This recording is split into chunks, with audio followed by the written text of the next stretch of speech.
When the Second World War ended in 1945, most people believed the world was finally stepping into an era of peace. Cities were being rebuilt, soldiers returned home, and nations promised that another global catastrophe would never be allowed. But beneath this surface of celebration, a new conflict was already forming, one that would never be officially declared, yet would dominate the next half-century. A conflict fought not by armies but by invisible hands. Historians often call it the Silent War, a struggle between the United States and the Soviet Union, where the most dangerous weapons were not missiles or tanks, but people. Individuals trained to lie, infiltrate, manipulate, and disappear without a trace. For decades, their names were classified, their missions erased, and their failures buried. Only recently have some of their stories begun to surface. One of the earliest signals that the post-war peace would not last came from a modest brick building in Ottawa, Canada. In September 1945, a Soviet cipher clerk named Igor Guzenko walked out of the Soviet embassy carrying a stack of classified documents under his coat. He claimed to have evidence that the USSR was spying on its own wartime allies and stealing atomic secrets. At first, no one believed him, not the Canadian police, not the military, not even the newspapers. But when his documents were examined, they revealed a shocking truth. The Soviet Union had built an extensive espionage network across North America and Europe.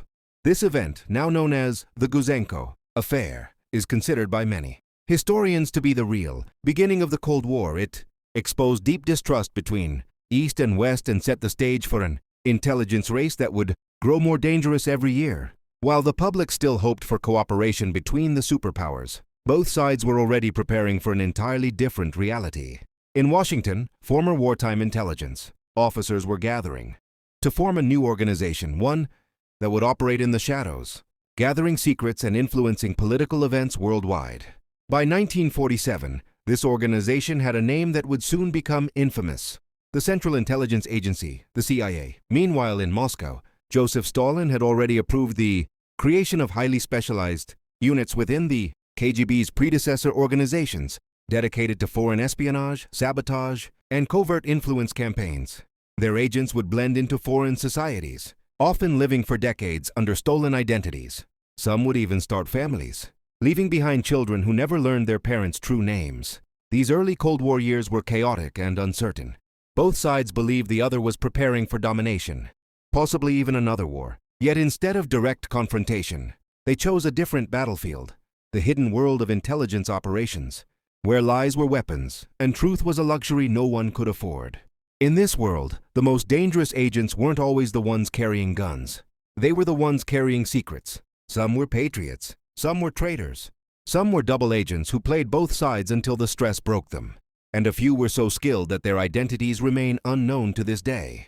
This series uncovers the stories of those individuals, men and women whose actions shaped the Cold War from the shadows. Many of their missions stayed classified for decades. Some still are. But what has been revealed shows just how fragile peace truly was, and how close the world came to disaster, not once, but many times. Before the Berlin Wall, before the Cuban Missile Crisis, before the world held its breath in fear of nuclear war, it all began with whispers, stolen documents, and the first agents of a conflict no one dared to name. As the Cold War intensified through the 1950s and early 1960s, both the CIA and the KGB understood one uncomfortable truth: the most valuable intelligence didn't come from surveillance planes or intercepted radio messages. It came from people inside the enemy's system, individuals willing to betray their own government for money, ideology, or sometimes pure survival. Among these operatives were individuals whose actions shaped the course of world history, often without their names ever appearing in public. Some of them were heroes, others were villains, but all of them were dangerous because a single piece of information in the wrong hands could trigger global consequences. One of the most infamous examples is Oleg Penkovsky, a high-ranking officer in Soviet military intelligence.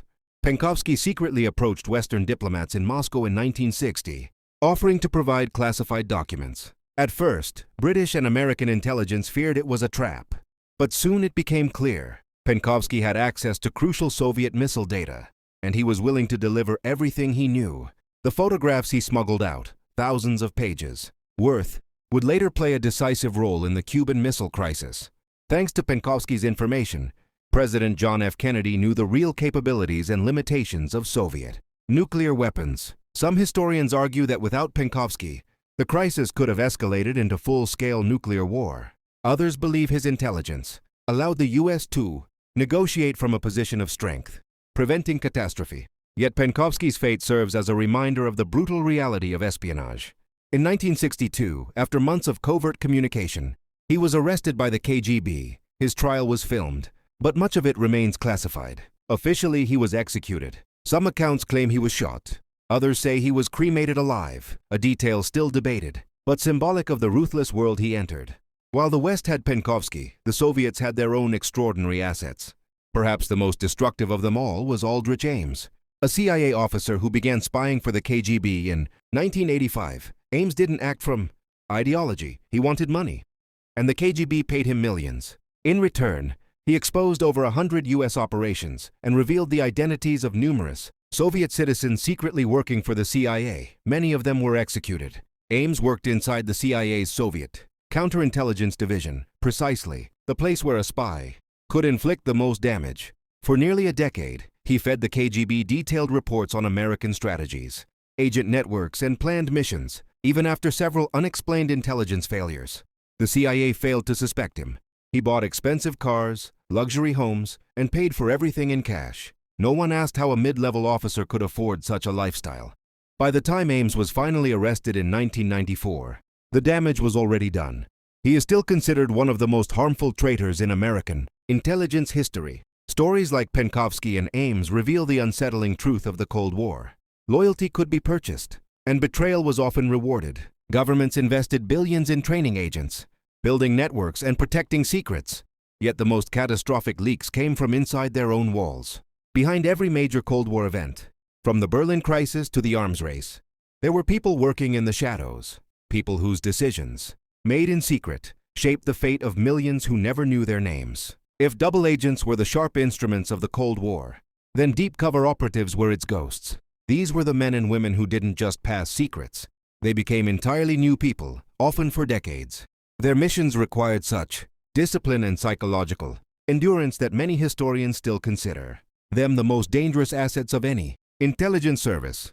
For the Soviet Union, these operatives were known as illegals. They lived in foreign countries without diplomatic protection, without embassy support, and often under identities taken from real deceased individuals.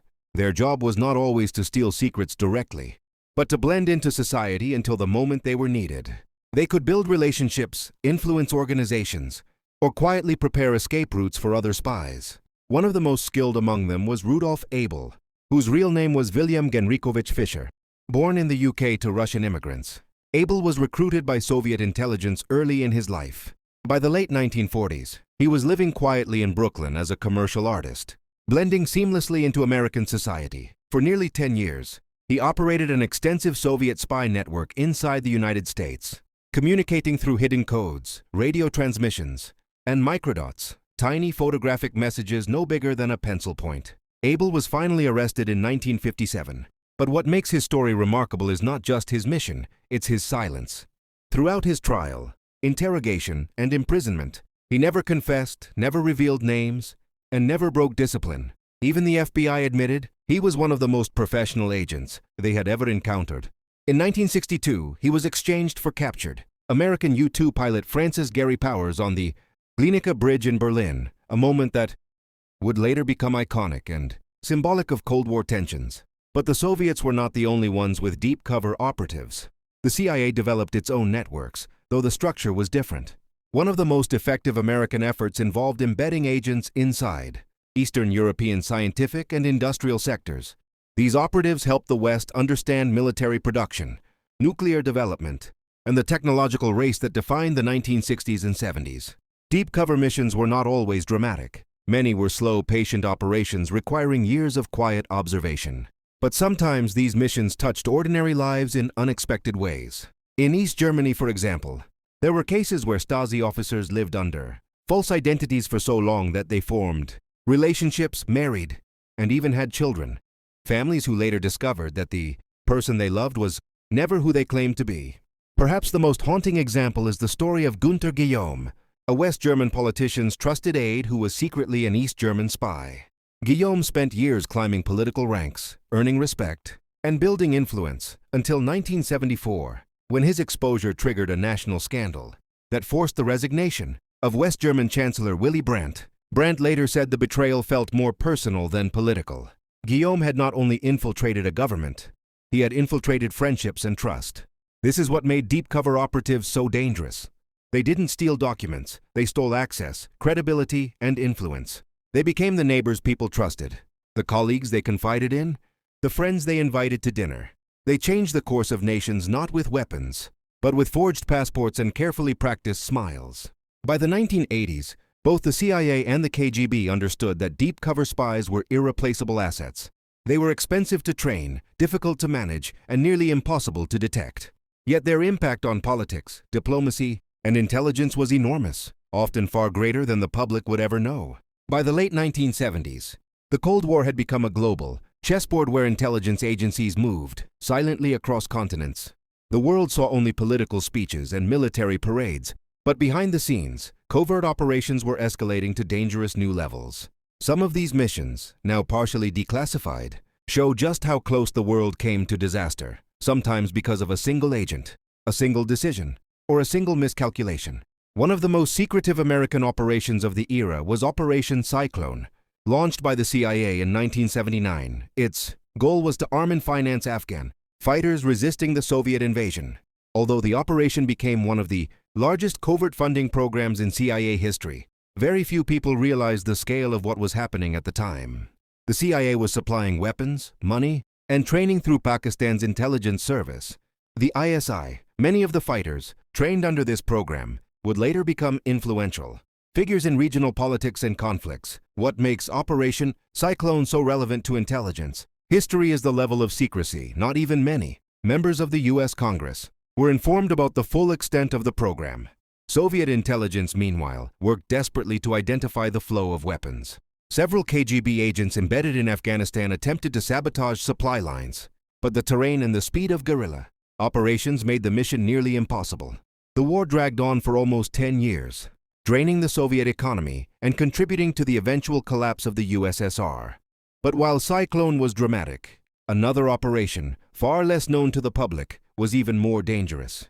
In 1983, NATO conducted a large-scale military exercise called Able Archer 83, simulating the procedures that would take place before launching nuclear weapons. Many in the West saw it as a routine drill, but the KGB believed it might be a cover for a real nuclear-first strike. Soviet intelligence began reporting unusual NATO communications patterns. Strategic bombers were placed on higher alert. Missile crews in Eastern Europe were told to prepare for rapid launch. For a brief time in November 1983, the world stood on the edge of nuclear war, and hardly anyone knew. One of the few reasons disaster was avoided was an unexpected source: a Soviet double agent working inside NATO intelligence structures, later identified as Colonel Rainer Rupp, codenamed Topaz. Rupp fed the KGB accurate information that NATO was not preparing for an actual attack. His reports calmed the fears of Soviet leadership, preventing a potential preemptive strike. Without Rupp's role, some historians believe Able Archer might have triggered a catastrophic misunderstanding. Not all operations were military. Many were psychological, attempts to manipulate societies from within. The KGB's Active Measures program, for example, spread disinformation around the globe. Fake documents, forged newspapers, and fabricated stories were planted to damage reputations or destabilize political movements. One infamous example was Operation Infection, which falsely claimed that the AIDS virus was created in a U.S. military lab. The story was printed in small, international newspapers and eventually gained traction in several countries, showing how powerful a well-constructed lie could be. The CIA, of course, had its own psychological campaigns. One was aimed at undermining the Soviet economy by secretly altering the design of software that controlled natural gas pipelines. According to later reports, this led to a massive pipeline explosion in Siberia in 1982, so large it was detected by U.S. satellites, although details remain classified. Several former officials described it as one of the most successful acts of economic sabotage of the Cold War. These operations reveal a pattern. The most dangerous moments of the Cold War weren't always caused by open conflict. They were caused by fear, misinterpretation, and agents acting in the shadows. A forged document, a misread signal, or a single spy's report could push nations toward the brink without leaders even realizing it. The world survived these moments not because of luck, but because certain individuals, some celebrated, others forever hidden, managed to steer events away from catastrophe. When the Berlin Wall fell in 1989 and the Soviet Union dissolved just 2 years later, many believed the shadows of the Cold War would finally disappear. Politicians spoke of a new world order, intelligence budgets were reduced, and some agencies even considered opening parts of their archives to the public.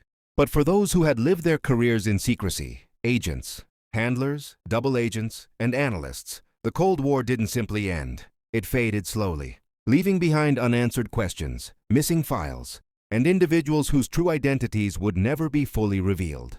Many of the most dangerous operatives of the era simply vanished. Some retired under new names, protected by governments that preferred silence over scandal. Others defected, living the rest of their lives under guard, always wondering if a knock on the door might be their last.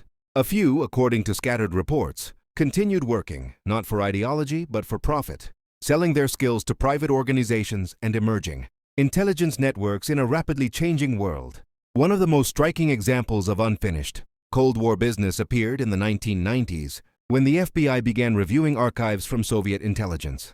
Among the documents was a list of code names belonging to unidentified moles inside the U.S. government. Some were eventually exposed, but others were never found.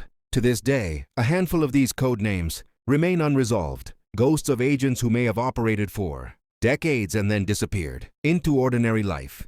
The same is true in Russia. After the fall of the USSR, former KGB officers revealed that certain deep cover operatives had never returned home. Their identities were so thoroughly constructed and their missions so sensitive that the new government chose not to expose them. Perhaps they continued their work. Perhaps they started new lives. Their stories ended not with arrests or trials, but with silence. What makes the Cold War so unsettling is not just what we know, it's what we will never know. Entire operations were carried out with no written records, relying solely on the memories of agents who were trained never to speak. Files were destroyed, names erased, signals misinterpreted, missions abandoned without explanation. Even today, historians say the declassified material represents only a fraction of the full story.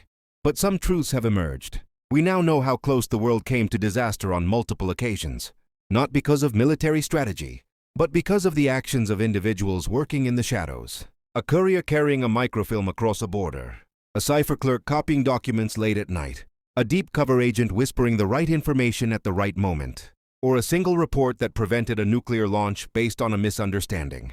These are the people who shaped history without ever appearing in history books. For decades, both the CIA and the KGB insisted their greatest successes would never be acknowledged publicly. If an operation is truly perfect, one former intelligence officer once said, no one will ever know it happened. That means the most impactful missions of the Cold War, the true game changers, might still be completely invisible to us. As we look back today, one reality becomes clear. The most dangerous agents of the Cold War were not the ones who carried guns or planted bombs. They were the ones who carried secrets. People who understood that information could be more powerful than any weapon, and that a few whispered words in a quiet room could shift the balance of global power. The Cold War may have ended on paper, but its lessons live on. Modern intelligence agencies, larger, more sophisticated, and better funded than ever, continue to operate with the same tools: deception, infiltration, persuasion, and silence. And while the world has changed, the fundamental truth has not. Sometimes, history turns not on the decisions of presidents or generals, but on the hidden actions of individuals whose names we may never learn.